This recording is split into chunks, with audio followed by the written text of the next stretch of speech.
First of all, let me say very good evening to all of you. I'll be briefly sharing some thoughts on our research project, which NIU is partnering with the Oxford Brookes University and CEPT and SPA, and maybe other key stakeholders on a project called City Forms India. It talks about sustainable urban form for Indian cities.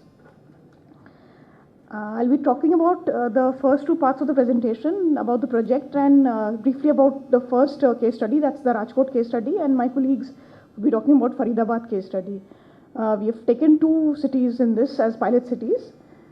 The basic aim of this project is to look at how urban form, the shape, the density, physical configuration and the layout can influence the sustainability of a place.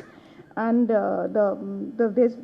it's broken into four basic objectives on investigating how urban form performs at various levels. The project methodology, I would just skip. It basically talks about first the extensive review of literature on various forms of sustainability and urban form, and then it's the two institutes of planning are taking two respective case studies. The CEPT is talking about the Rajkot, and Faridabad study is being done by School of Planning and Architecture. So the details are dealt later, and the potential outcomes would be to identify issues which are of some strategic interventions for determining design of new cities and redevelopment of existing ones. And this would be helpful for decision makers and policy makers in terms of analytical understanding. And it would also be helpful for urban local bodies and other stakeholders involved with studying urban form. We have taken up two studies. The basic parameters are discussed herein. Rajkot is having a very rapid growth, and it's one of the fourth largest cities in Gujarat, and it has developed into an important manufacturing center for its automobile and foundry works, and follows a town planning scheme.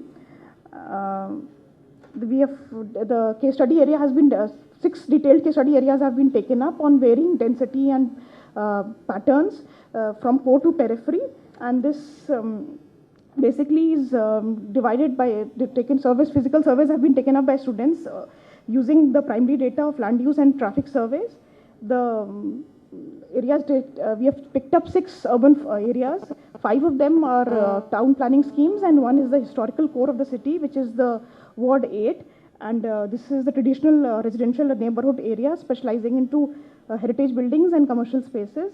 And then the various other areas, TP schemes, which are 3 and 5, 3B, which are middle income and housing areas, and TP scheme 5 and 22 are basically the periphery areas which are still having vacant land and having slums and low income groups.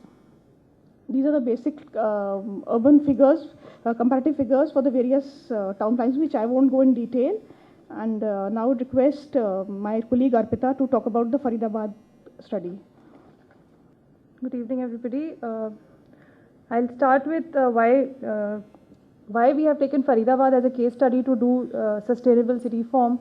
Faridabad is a satellite city of Delhi. We all know that. It has a great interdependence with the city of Delhi. And that was our primary motive for taking this city up, because it had good community interaction, employment opportunities, plus it had physical, economic and social interactive opportunities. It is a major industrial city which has led to tremendous job opportunities, migration to the city, and rapid change in land use, which has led to haphazard growth.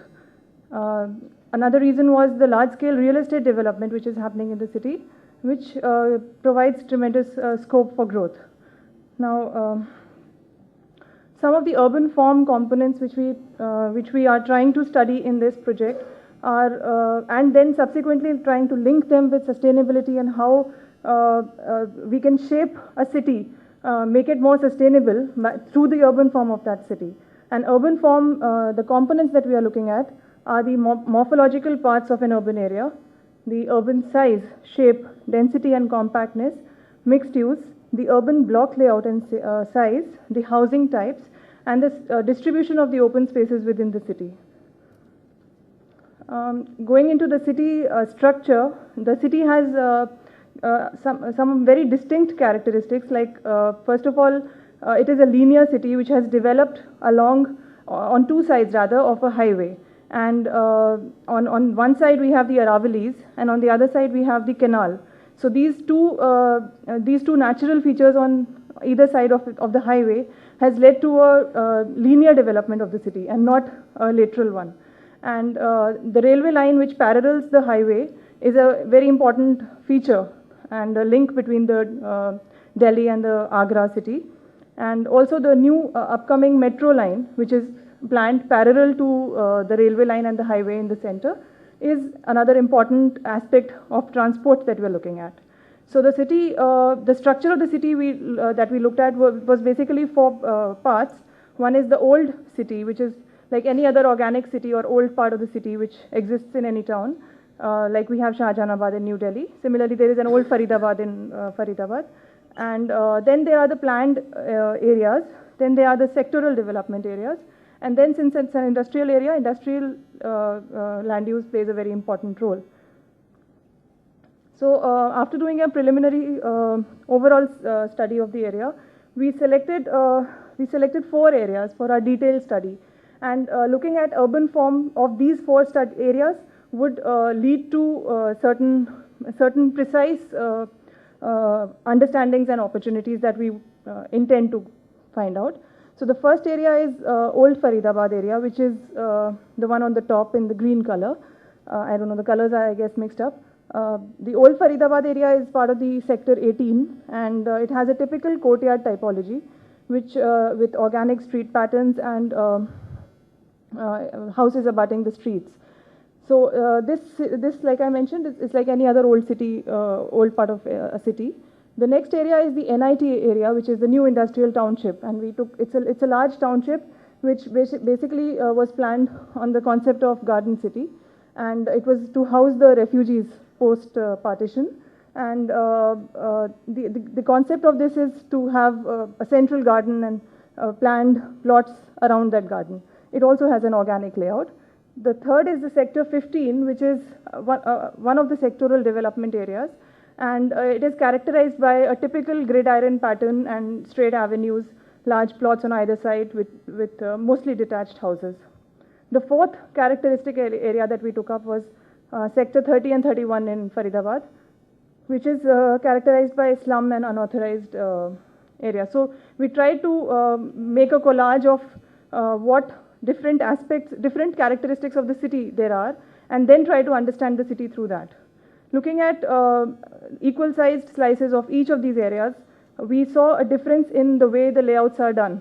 So the NIT on the top shows the flowing road patterns and the plots along it.